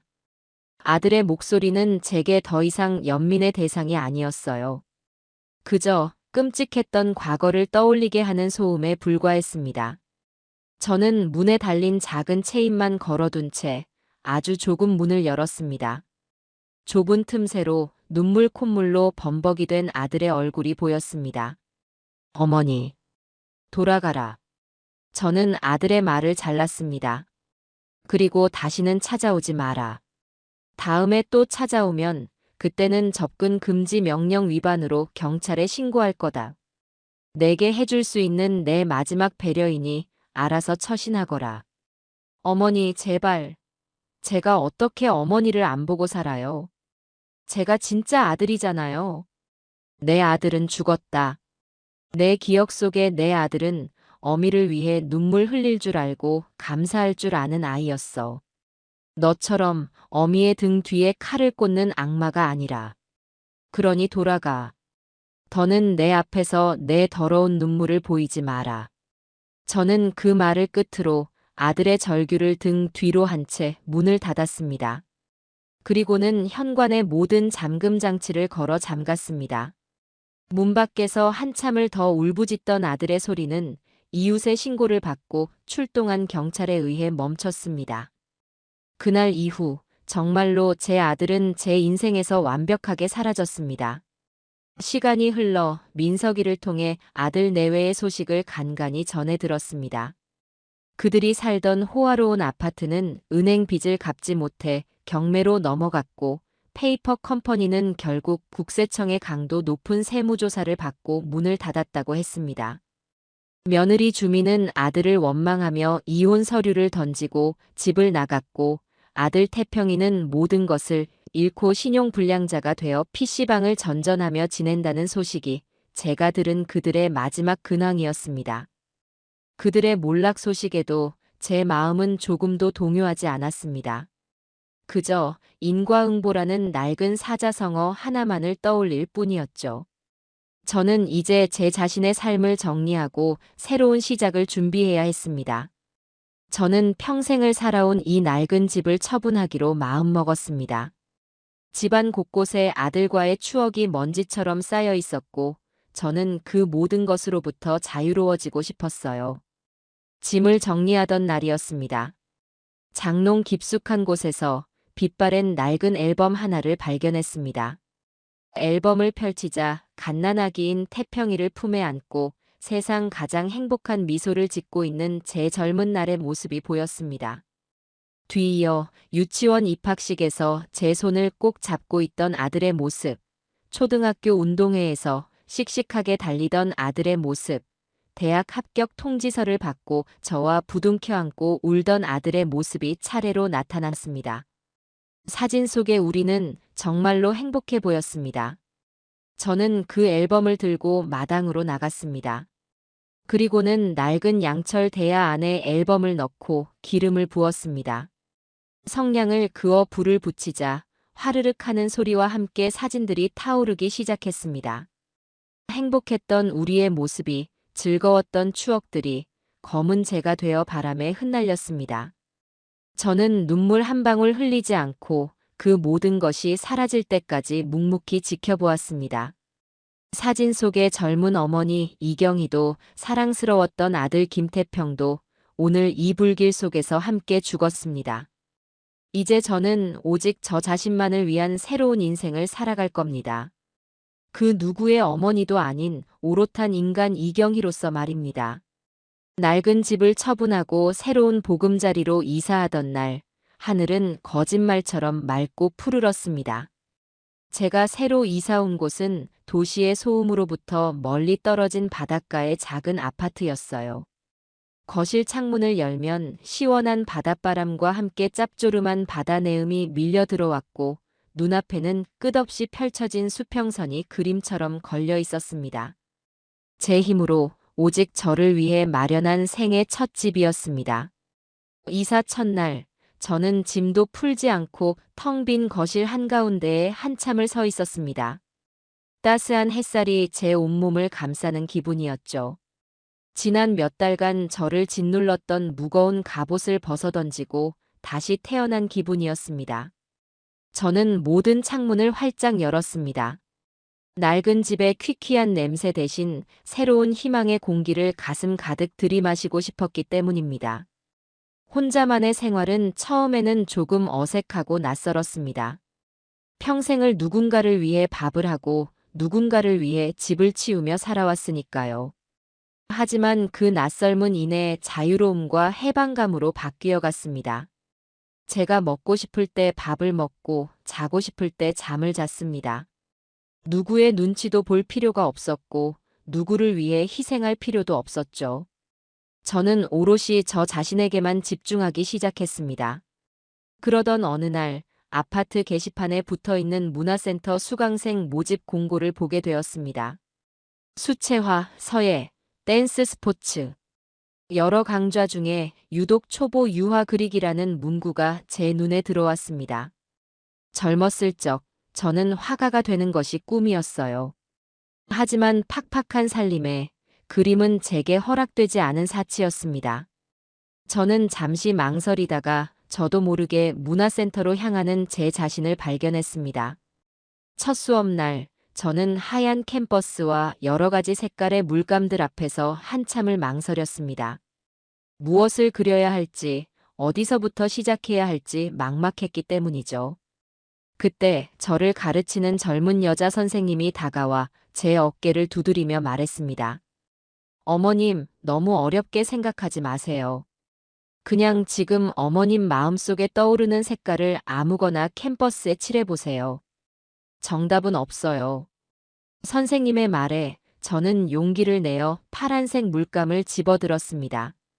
그리고는 하얀 캔버스 위에 거칠게 칠하기 시작했습니다. 제 눈앞에 펼쳐진 바다의 색, 제 마음을 뻥 뚫어주던 하늘의 색. 파란색을 다 칠하고 나니 이번에는 노란색을 칠하고 싶어졌습니다. 저를 비추던 따스한 햇살의 색이었죠. 그렇게 저는 몇 시간 동안 아이처럼 물감을 섞고 칠하며 저만의 세상을 캔버스 위에 만들어 나갔습니다. 수업이 끝났을 때 제 그림은 형편없는 추상화에 가까웠지만 제 마음은 날아갈 듯 가벼워졌습니다. 하얀 캔버스를 채워나가면서 제 마음속의 응어리들도 함께 풀려나가는 기분이었어요. 그림 그리기는 곧 제 삶의 가장 큰 즐거움이 되었습니다. 저는 매일같이 캠퍼스 앞에 앉았고 제 그림 실력도 조금씩 늘어갔죠. 그리고 그곳에서 저는 새로운 인연을 만나게 되었습니다. 저와 비슷한 연배에 아주 쾌활하고 웃음이 많은 순자 씨라는 분이었어요. 경혜 씨, 그림이 날마다 달라지네. 아주 그냥 피카소가 울고 가겠어. 순자 씨는 제 어설픈 그림에도 늘 아낌없는 칭찬을 해주었습니다. 저희는 수업이 끝나면 함께 바닷가 찻집에 가서 커피를 마시며 수다를 떨었고 맛있는 식당을 찾아다니며 점심을 먹기도 했습니다. 순자 씨는 몇 년 전 남편과 사별하고 자식들은 모두 출가시켜 혼자 살고 있다고 했어요. 저희는 서로의 처지를 이야기하며 금세 가까워졌고 서로의 아픔을 보듬어주는 둘도 없는 친구가 되었습니다. 경희 씨, 사람은 말이야, 자식 보고 사는 게 아니야. 내 인생 내가 즐겁게 살아야지. 자식들은 다 자기 살기 바쁜 남이야, 남. 순자 씨의 툭툭 내뱉는 말들이 제게는 그 어떤 위로보다 큰 힘이 되었습니다. 저는 순자 씨와 함께 웃고 떠들며 지난 수십 년간 잊고 살았던 제 자신의 모습을 조금씩 되찾아가고 있었습니다. 어느 날 저는 민석이와 함께 식사를 하게 되었습니다. 그동안 저를 도와주느라 고생한 민석이에게 근사한 저녁을 사주고 싶었기 때문입니다. 민석이는 몰라보게 밝아진 제 모습을 보며 자기 일처럼 기뻐해 주었어요. 할머니, 정말 좋아 보이세요. 제가 다 뿌듯하네요. 다 민석이 너 덕분이다. 너가 아니었으면 나는 아직도 그 지옥 속에서 살고 있었을 게다. 식사를 하던 중 저는 민석이에게 조심스럽게 부탁을 하나 했습니다. 제가 가진 돈의 일부를 좋은 곳에 쓰고 싶다는 이야기였죠. 저처럼 자식에게 아픔을 겪은 노인들을 위해 돈을 쓰고 싶구나. 그 사람들이 다시 일어설 수 있도록 작은 희망이라도 되어주고 싶어. 제 말에 민석이는 한참 동안 저를 바라보더니 깊이 고개를 끄덕였습니다. 네, 할머니. 제가 꼭 그런 곳을 찾아볼게요.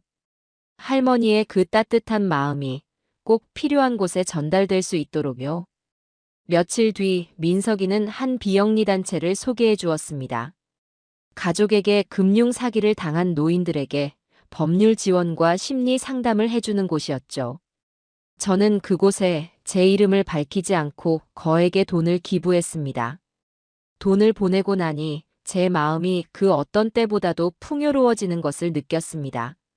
제 아픔과 상처가 다른 누군가에게는 희망의 씨앗이 될 수 있다는 사실이 제게 큰 위안을 주었기 때문입니다.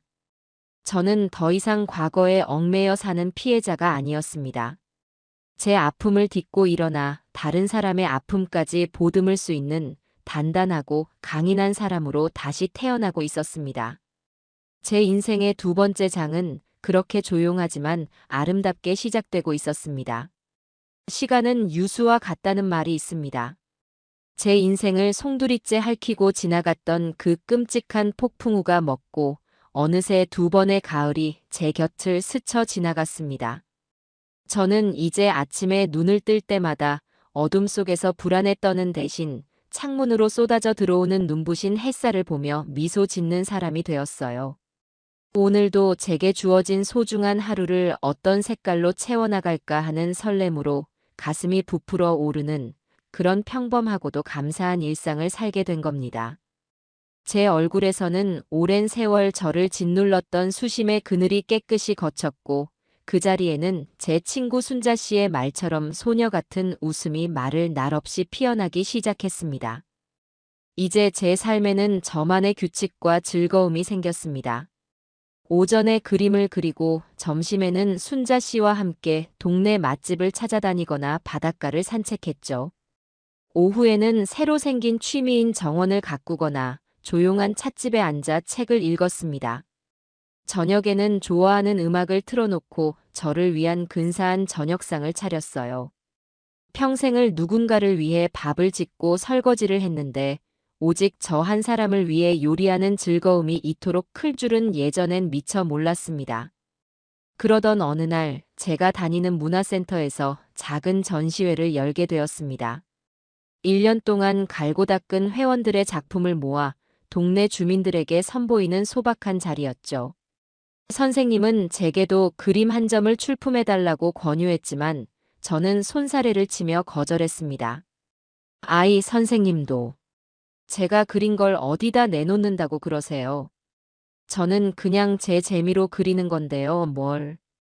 경희 어머님, 그런 말씀 마세요. 어머님 그림에는 사람 마음을 끄는 힘이 있어요. 특히 그 바다 그림은 볼 때마다 제 마음이 다 시원해지는걸요. 선생님의 칭찬에도 저는 영 자신이 없었습니다. 하지만 옆에서 듣고 있던 순자 씨가 제 등을 떠밀며 역정을 냈어요. 어머, 경혜 씨는 왜 그래? 이게 얼마나 좋은 기회인데. 자기 그림이 번듯하게 액자에 걸려서 벽에 걸리는 게 아무나 하는 경험인 줄 알아? 이건 무조건 해야 해. 순자 씨의 성화에 못 이겨 저는 결국 제 그림 중 하나를 골라 출품하기로 했습니다. 어떤 그림을 내야 할까 며칠을 고민하다가 저는 제 첫 작품을 선택했어요. 제가 그림을 배우기 시작한 첫날, 무엇을 그려야 할지 몰라 그저 제 마음이 가는 대로 파란색과 노란색 물감을 마구 칠했던 정체 모를 추상화였죠. 그때의 혼란과 희망이 뒤섞인 제 마음이 고스란히 담겨 있는 것 같아 왠지 더 애착이 가는 그림이었습니다. 전시회 날 저는 아침부터 잔뜩 긴장한 채 순자 씨의 손에 이끌려 문화센터 갤러리로 향했습니다. 작은 공간이었지만 벽에는 회원들의 정성이 담긴 수십 점의 그림들이 근사하게 걸려 있었어요. 그리고 그 한쪽 벽면에 제 그림도 번듯한 액자에 담겨 조명을 받고 있었습니다. 저는 제 그림 앞에 서서 한참을 바라보았습니다. 누군가에게 보여주기 위한 그림이 아닌 오직 제 자신을 위해 그렸던 마음의 풍경. 그것이 이경희라는 제 이름표와 함께 걸려 있는 것을 보니 가슴속에서 뜨거운 무언가가 뭉클하게 차오르는 기분이었어요. 저는 더 이상 누구의 어머니, 누구의 아내가 아닌 화가 이경이라는 새로운 이름으로 세상에 서 있는 듯 했습니다. 한참 그림을 감상하고 있는데 옆에서 작은 실랑이가 벌어졌습니다. 젊은 여자가 나이든 자기 어머니의 팔을 붙잡고 애원하고 있더군요. 엄마, 제발 집에 가자.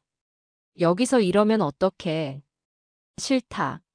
너는 왜 맨날 나한테 가라 말아야? 내가 네 돈 쓰냐? 내 돈 쓰고 내 맘대로 다니겠다는데 너가 왜 난리야? 노모는 악에 받쳐 소리쳤고 딸의 얼굴은 지칠 대로 지쳐 보였습니다. 그 모습을 보는 순간 과거의 기억이 희미하게 스쳐 지나갔지만 이상하게도 마음이 아프지는 않았습니다. 그저 저 딸의 마음이 얼마나 무거울까 하는 안쓰러움이 들 뿐이었죠. 저는 조용히 그들에게 다가가 노모의 손을 부드럽게 잡았습니다. 어머님, 그림이 참 좋지요? 저기 저 바다 그림 제가 그린 거예요. 어머님도 혹시 바다 좋아하세요? 제 갑작스러운 등장에 노모는 잠시 경계하는 눈빛으로 저를 보더니 이내 제 그림 쪽으로 시선을 돌렸습니다. 그림은 무슨. 그냥 시퍼렇기만 하구먼. 맞아요. 그냥 시퍼렇기만 하죠. 저 그림 그릴 때 제 마음도 딱 저랬거든요.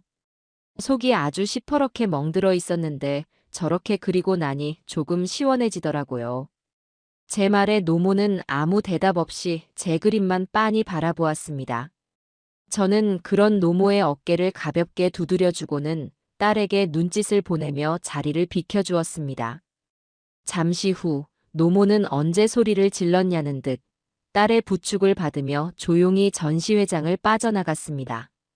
그 뒷모습을 보며 저는 제가 정말로 괜찮아졌다는 것을, 과거의 상처로부터 완전히 자유로워졌다는 것을 깨달을 수 있었습니다.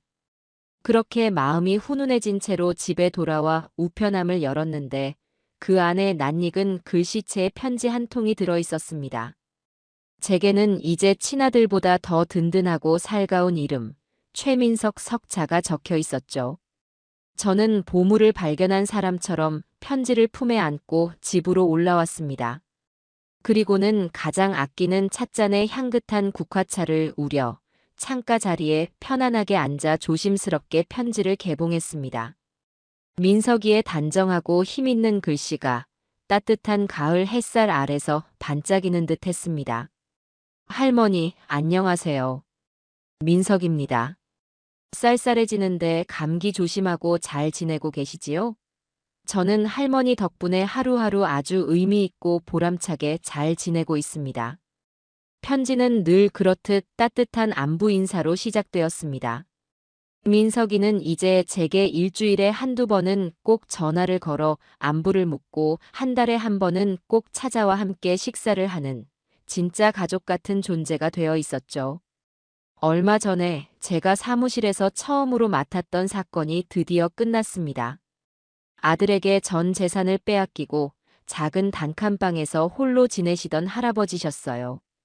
처음 오셨을 때 할아버지는 삶의 모든 희망을 잃어버린 얼굴이셨죠. 저희는 할아버지의 아들을 상대로 1년이 넘는 긴 시간 동안 싸웠습니다. 그리고 마침내 얼마 전 대법원에서 최종 승소 판결을 받아냈습니다. 아들에게 빼앗긴 집과 재산을 모두 되찾고 그 아들은 법의 심판을 받게 되었어요. 판결이 나던 날 할아버지께서 제 손을 잡고 엉엉 우시는데 저도 함께 눈물이 났습니다.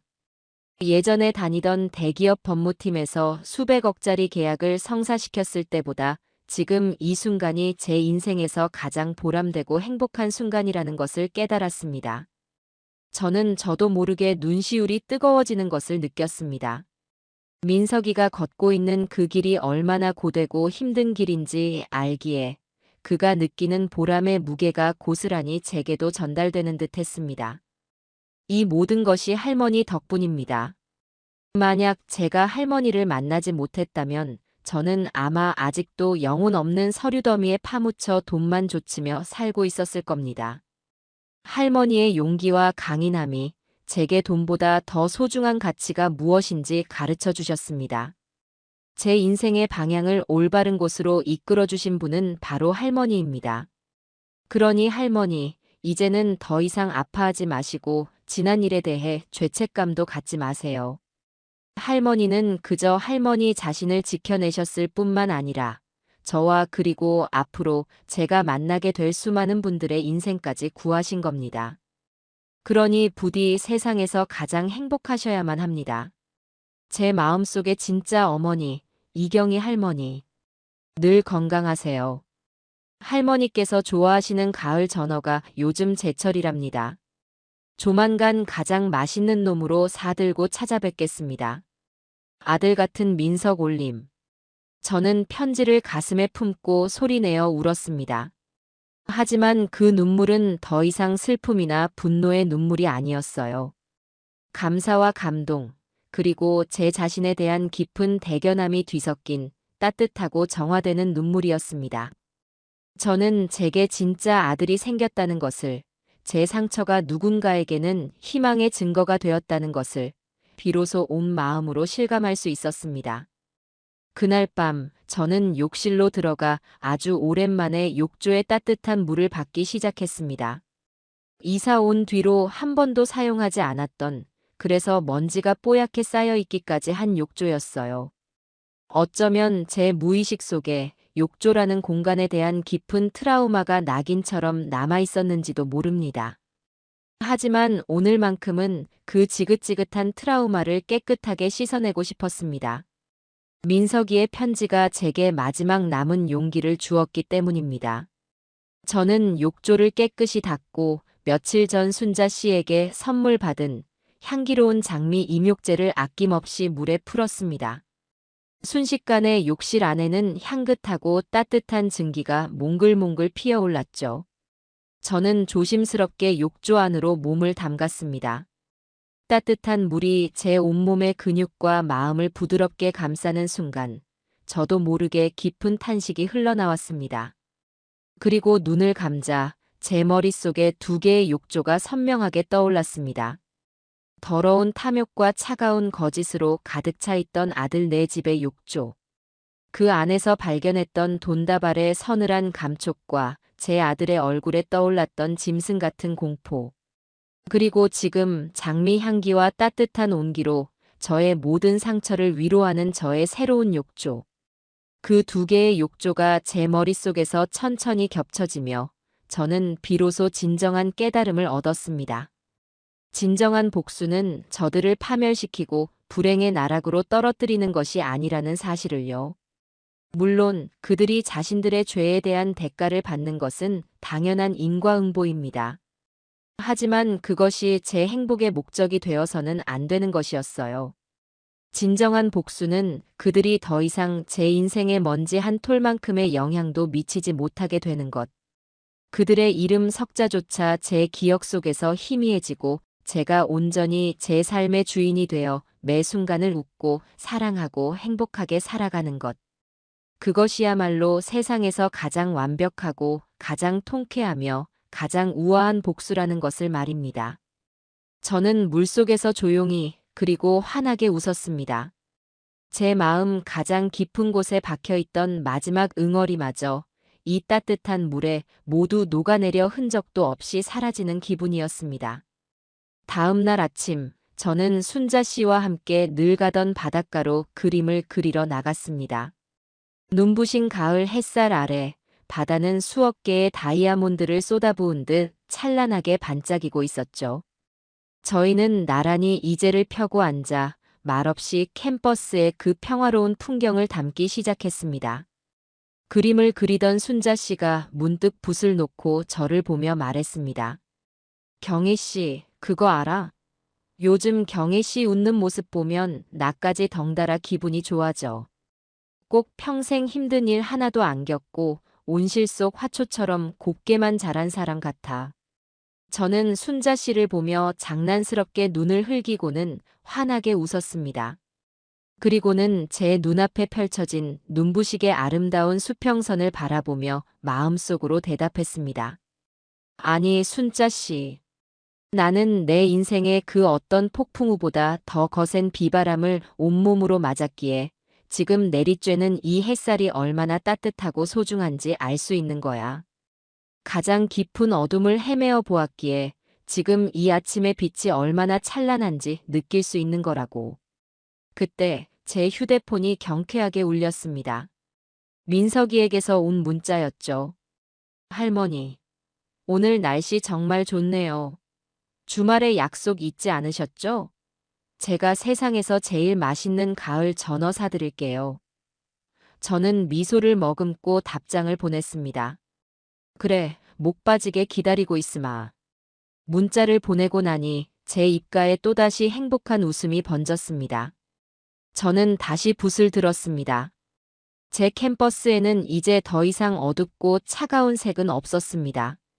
오직 눈부신 햇살과 투명한 바다, 그리고 모든 것을 따뜻하게 감싸 안는 푸른 하늘만이 가득할 뿐이었죠. 진정한 제 인생은 바로 지금부터 시작이었습니다. 그리고 저는 세상에서 가장 행복한 사람이 될 겁니다. 그것이야말로 제 길고 길었던 아픔과 복수극의 가장 완벽하고 아름다운 마지막이니까요.